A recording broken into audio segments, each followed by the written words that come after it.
Kutaa tokkoffaa irratti dubbii kabajaan wal qabatee hawaasa Oromoo biratti safuu isaatiin beekamtii argate. Safuu hawaasa Oromoo keessaa isa tokko kan ta'e Ooyyuu laalle. Kutaa tokkoffaa sagantaa keenyatti. Kabajaan wal qabatee maal jedhe Oromoon Arsii, Oromoon Booranaa, Oromoon Gujii, Oromoon maal jedhe? Isa san tokko lama sadii afur jedhe. Wallaggoo dhaqxe immoo, Jimmoo dhaqxe immoo, Ilubbaa Booroo dhaqxe immoo wanti kabajni laal mukaaf, margaaf, kaloodhaaf, fardaaf, lukkuudhaaf, namaaf miti akki itti kenname taa'ee jira. Taa'ee. San laalla agartee karaa kabajni uumamaa itti kennamu.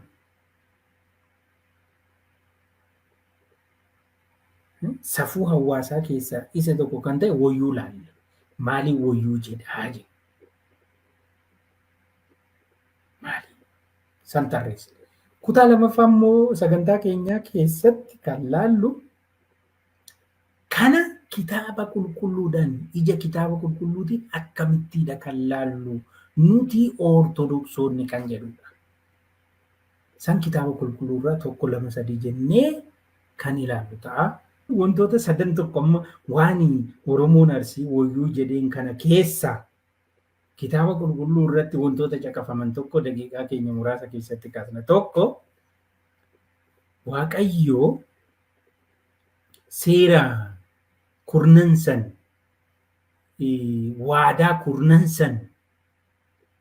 waadaa kurnansan karaa Museetiin yoo nuu kennu seeronni sadan yookaan waadaan sadan jalqaba jiran tokkoffaa, lammaffaa fi sadaffaan kabaja Waaqayyoof qabnu, jaalala Waaqayyoof qabnu, ulfina Waaqayyoo nu biratti qabu kan ittiin agarsiisnu. Biyya Gibxii irraa garbummaa Gibxii jalaa kasi baase ani Waaqni gooftaa keetii. Anaadhaa. Maqaa Waaqa kee garbummaa Gibxi Misira jalaa si baase akkanumaan hin waaminii. Sanbata isaa qulqulleessuuf yaadii jedha.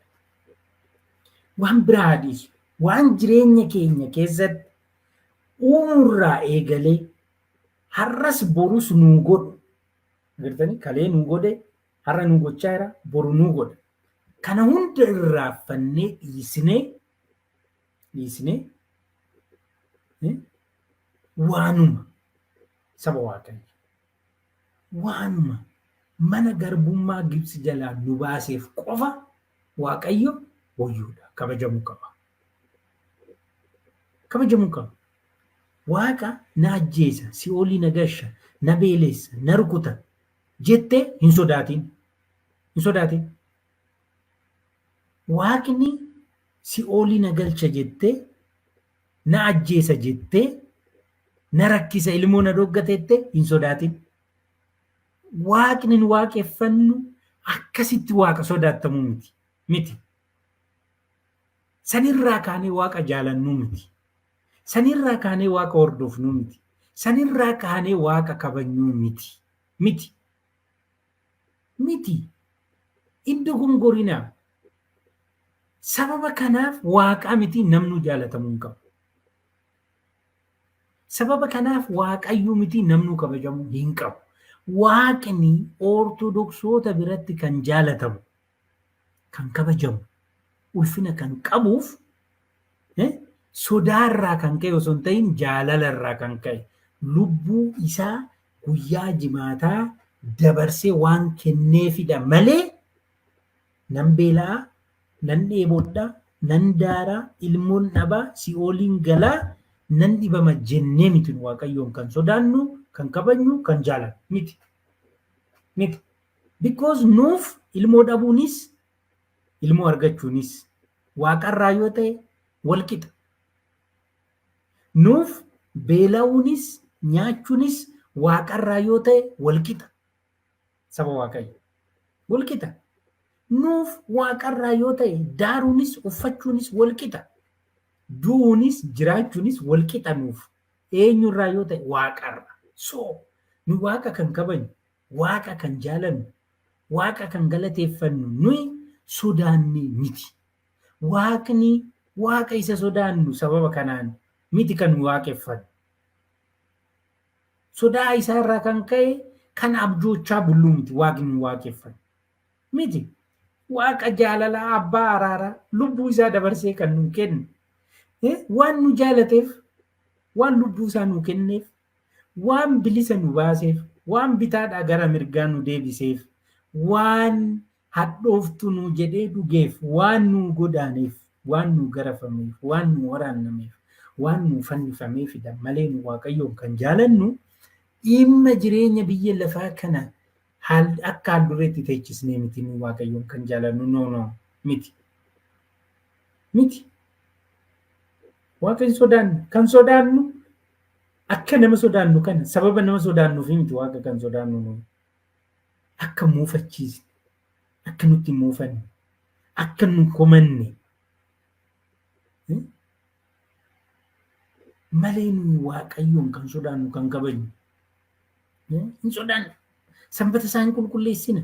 Maqaa isaa akkanumaan hin waamnu, isa malee waaqeffannu. Maaliif hin jaalanna, hin kabajne, hin sodaanna. Sodaanna. Sababa keenyan walitti dhufeenyi keenya fi isaa akka hin cinne hin sodaannu. Of eeggannoo guddaa goona saba Waaqayyo. Of eeggannoo guddaa. Walitti dhufeenyi keenyaaf Waaqayyo sababa keenyan akka hin cinne, sababa keenyan akka nafne, nuyi fi Waaqayyo sababa keenyan akka waliin lolle of eeggannoo guddaadhaan Waaqayyo wajjin jiraanna. Maaliif hin jaalannu? Maaliif jaalannu? Nu du'e. Hanyaan nu hannugnummaa diinnu nuu kennuu danda'a.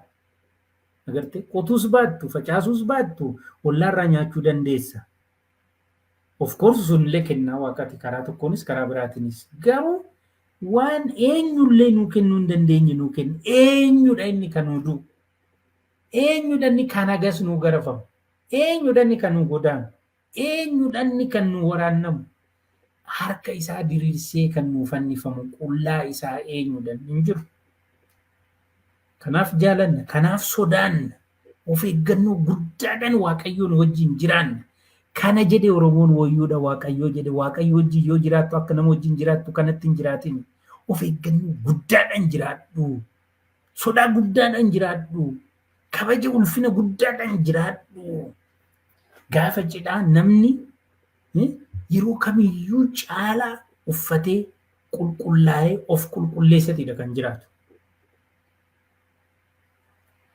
Saba Waaqayyo kan jiraatu. Kan jiraatu.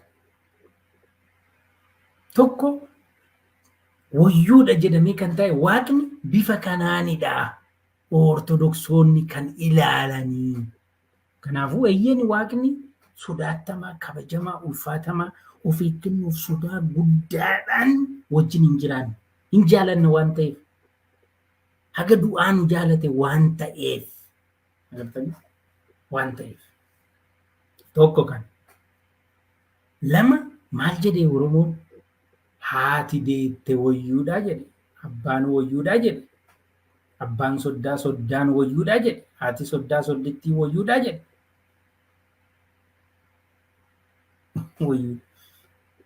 Kitaaba qulqulluu irratti sun seera ba'uu boqonnaa 20 kan dura kaasne kun immoo yoo Efesoon boqonnaa 6:1 irratti taa'ee jira ka. Seera ba'uu boqonnaa 20 illee yoo dubbistanii hin argattu. Lafa kana irratti umriin kee akka dheeratu haadhaaf abbaa kee kabaji jedha. umriin kee akka dheeratu, gaariin akkasii ta'u, fayyinni akkasii ta'u, jaalalli akkasii ta'u, sii ta'u haadhaaf abbaa kee kabajii. Agartee haati wayyuudha jaalatamuu qabdi, kabajamuu qabdi. Ulfina barbaaddi, kabaja barbaaddi, jaalala barbaaddi, dirqama. Agartee Oromoo Ortodoksii yoo taatu kanaan beekamta. Kanaan beekamta. Gaffuutee nama bakka hin oolle oolchitee si'iin arrabsamuufi miti galateeffamuufu maqaan isaanii abbootii waamamuu hin qabne salphistee ani Oromoo Ortodoksiidha yoo jette hin qoosaa jirta. Gatii kafalta.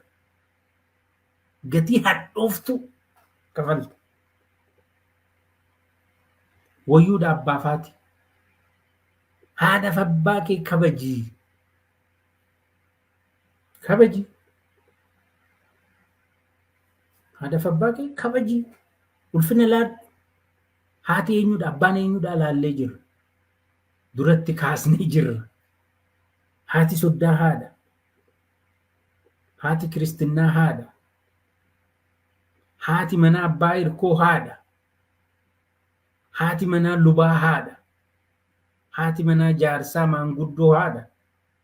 Haati manaa abbaa gadaa haadha. Haati sinqee haadha. Kabaji. Wayyuudha. Eegi. Ulfina laadhu.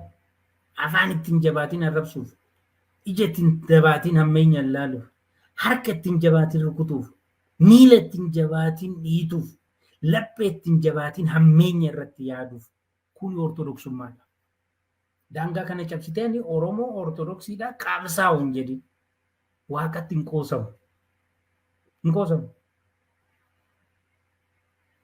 Hin qoosamu waaqatti. Eegi, tiksi. Seexaan nu nama taajjabamu. Seexaan nama taajjaba. Forzaat maataa. Hin kolfamu. Daangaa dhaabbatee seexaan. Soba waaqayyo. Daangarra dhaabbate seexaan hin kolfa. Seexaan.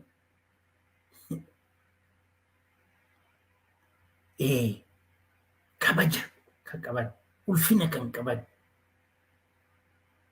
kan Oromoon daangesse dursii kabaja akka argatan murteesse keessaa haatiif abbaan tokko. Agartanii namoota kanaan madaalaa. Eenyutu abbaa amantaa kabajaa fakkeenya kiyya.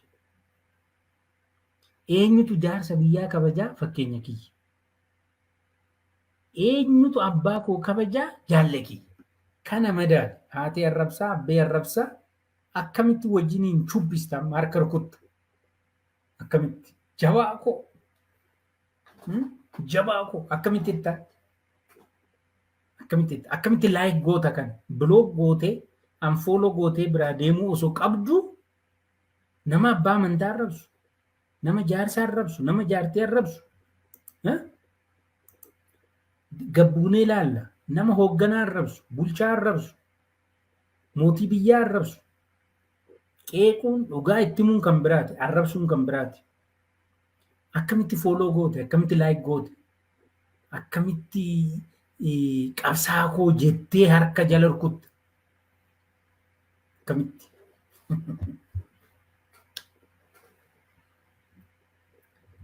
Akkamitti.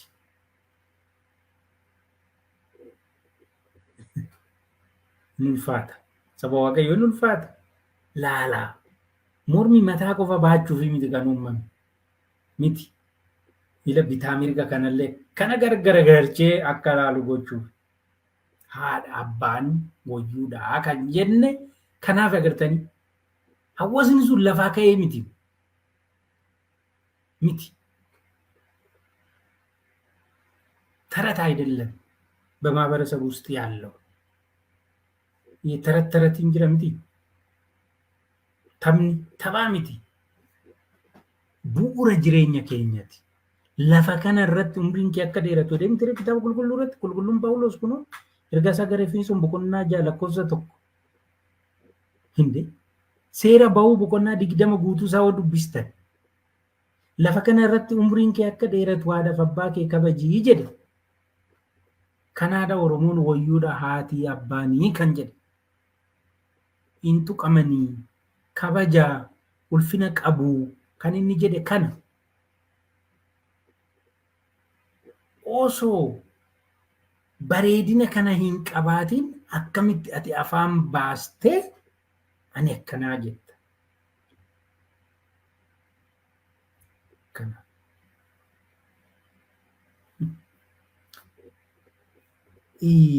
Ergaa qulqulluu Phaawulos gara Tesaloniqee tokkoffaa boqonnaa 5:12 irratti immoo kasi hoogganan, kasi gaggeessan, kasi gaggeessan kabaja qabu. Kabajii maqaa Waaqaatiin kabajii kunoo kabajii. Poolisii kabajuun, bulchaa gandaa kabajuun, bulchaa magaalaa kabajuun, pirezidaantii kabajuun, muummicha ministeeraa kabajuun kan maddu kan burqu dooktara ta'uurraa, digirii qabaachuurraa, diploomaa qabaachuurraa miti. Oromoo Ortodoksii yoo taatu wanti Oromoo Ortodoksummaa kee agarsiisu kan hawaasa irraa fudhattu jira, kan amantaa irraa fudhattu jira. Hin dhaalta.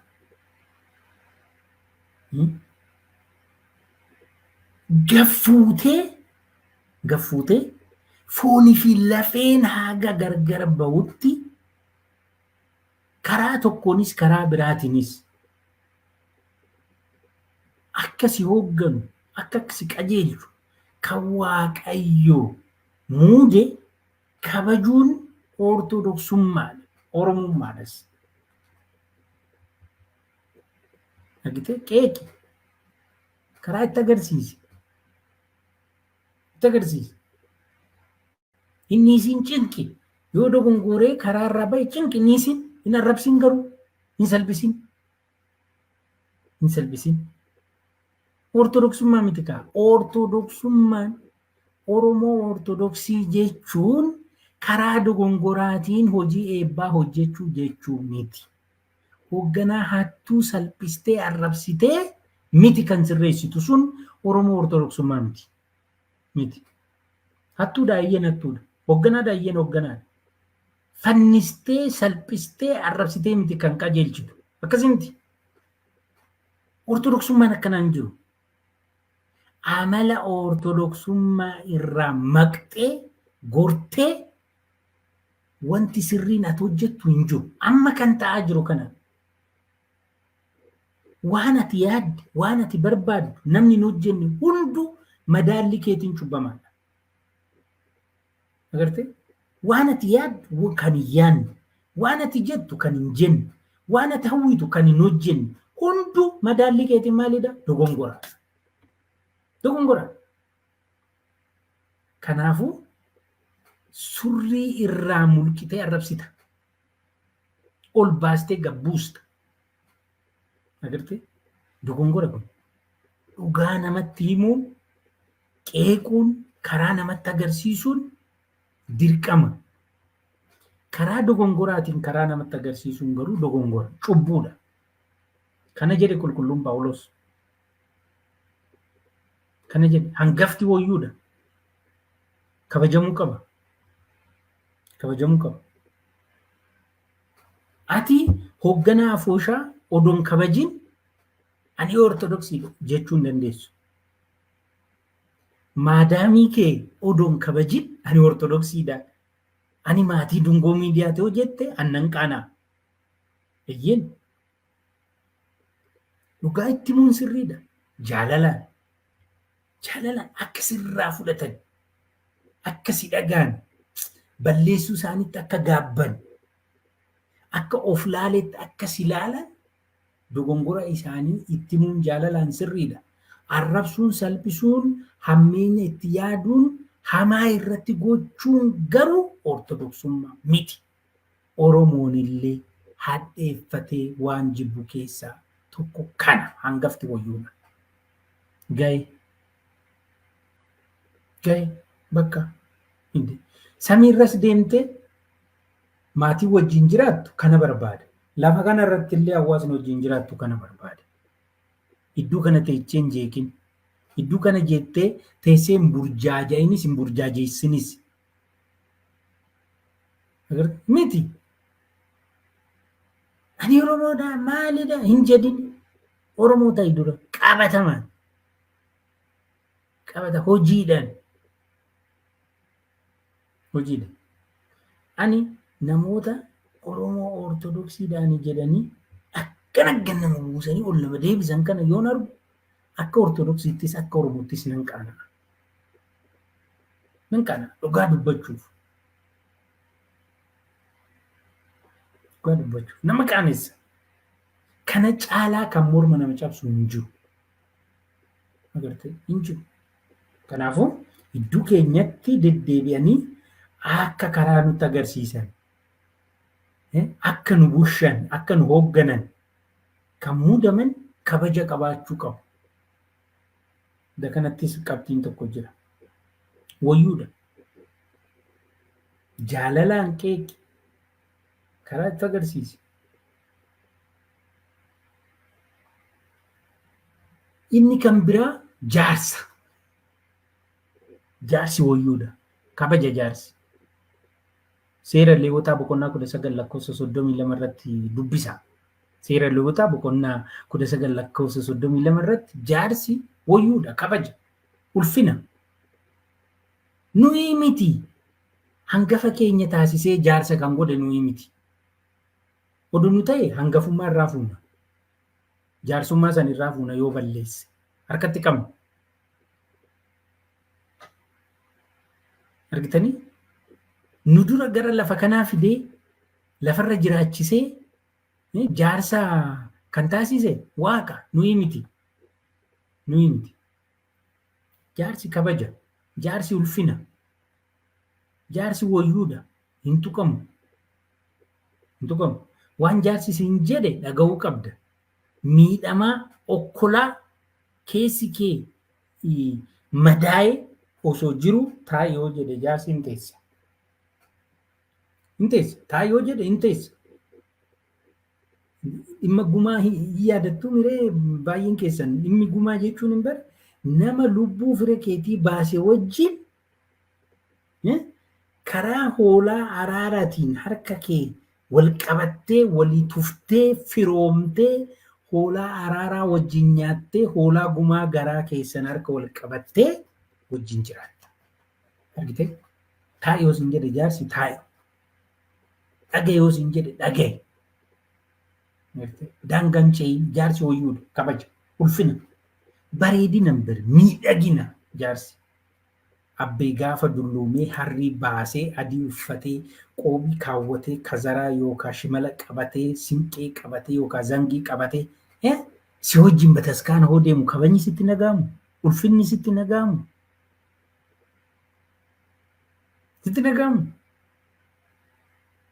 Areenyi kun addaatee qoobii adii wayyaa asirra kaawwatee gaabii adii uffatee zangii qabatee yoo si wajjin bataskaana deemu. Yoo gabaa deemu, yoo cidha deemu, abbee dullooman sun kabajni sitti nagaamu, ulfinni sitti nagaamu.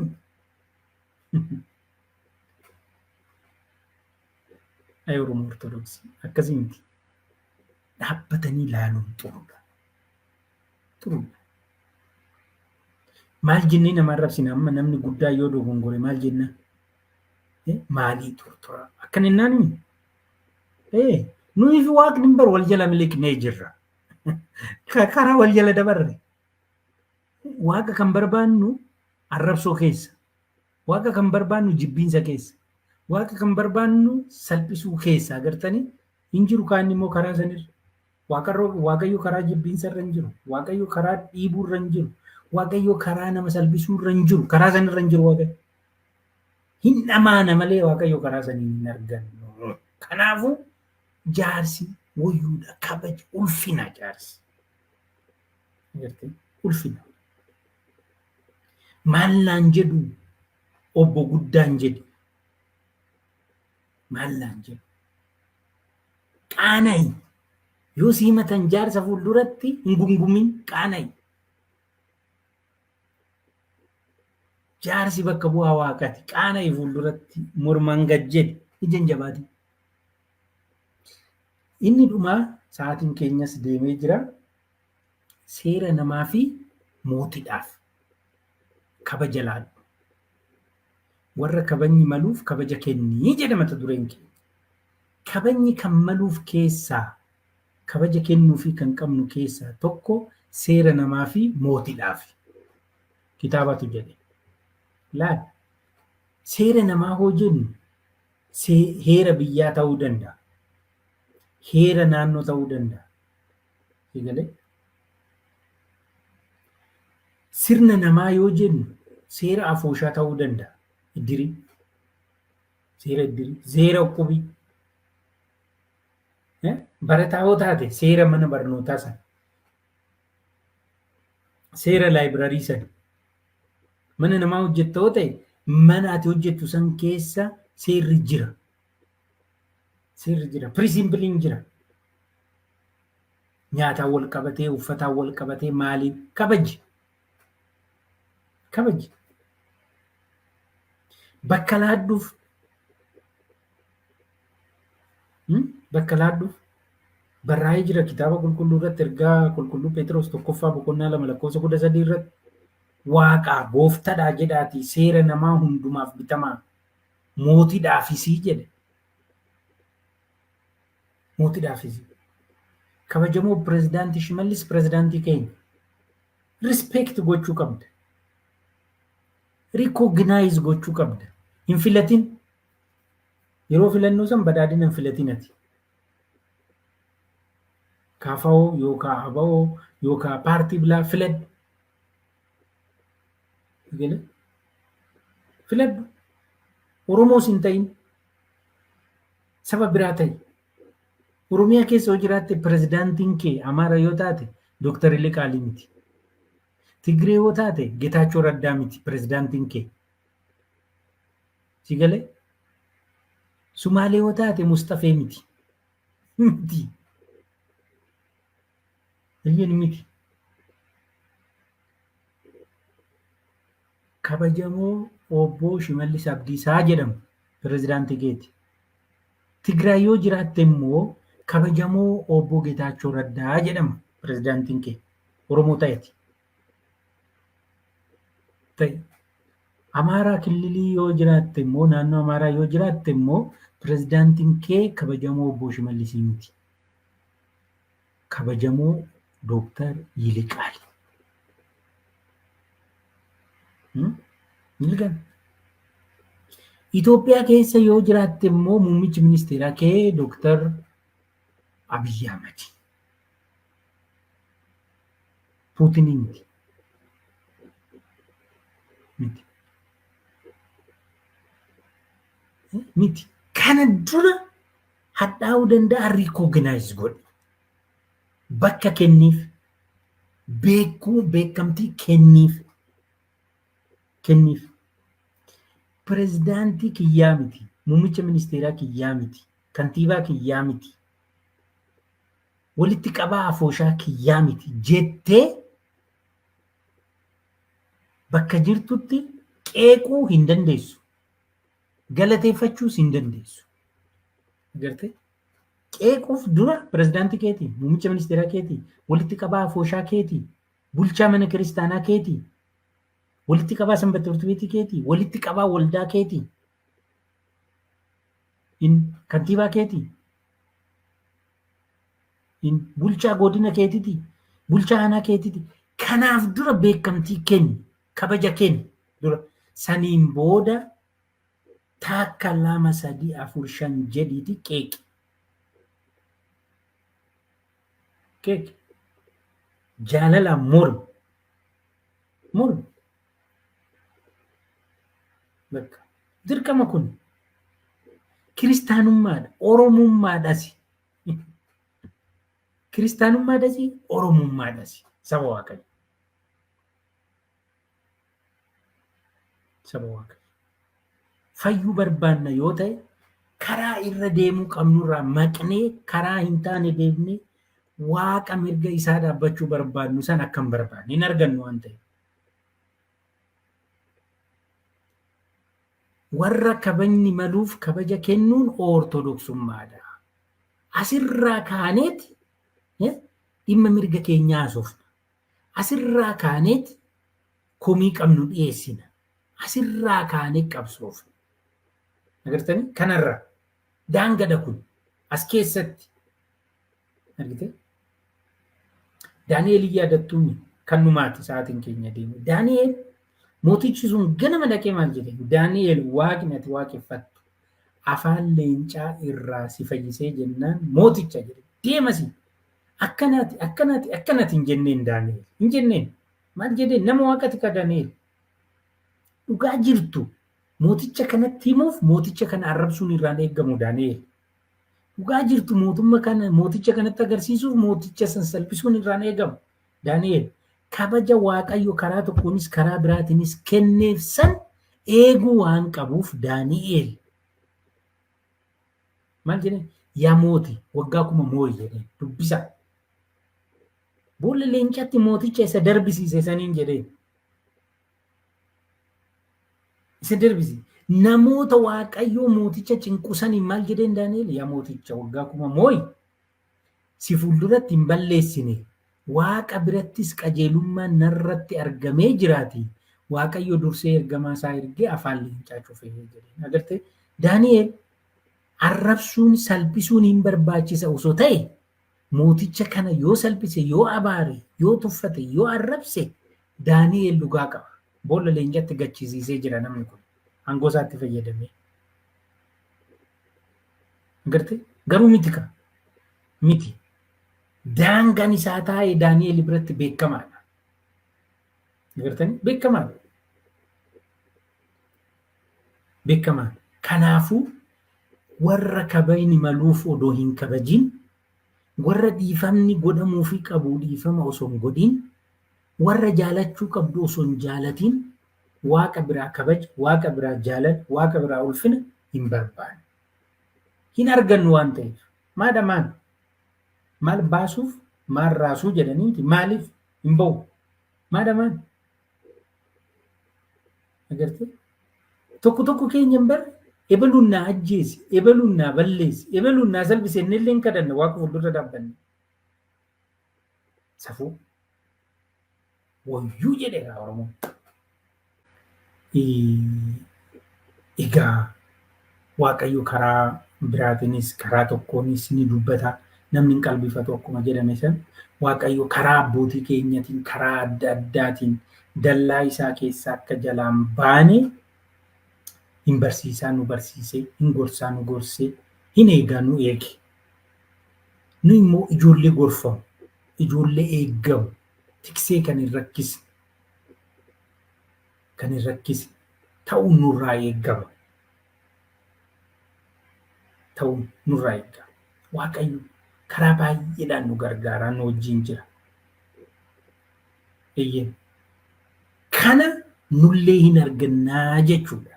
Agartee kan kabaja malu ati kabajoo kennitu nama kabajni maluuf ta'aa deemta. Argitee kan kabaja malu kabaja kennaa yoo deemtu nama kabajni maluuf nama kabajni kennamuufi qabu san ta'aa deemta. Haa naammatama. Namni kama facaase san haammata. Hin kabajjoota hin kabajamta. Hin salphistoota salphachaa deemta.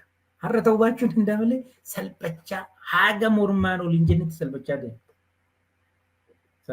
Kanaafuu hawaasa keenyanis sagalee isaatiinis Waaqayyo karaa tokkoon karaa biraatiin nu barsiisa. Nu hayyamamaa taanu jalqabsiisee kan nu xumursiise Waaqayyo maqaan isaa kan ulfaate haa ta'u.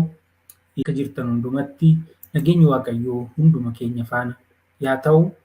Ani kanarraa sumarrattan xumura warra kabajni maluuf kabaja kenni. Ameen.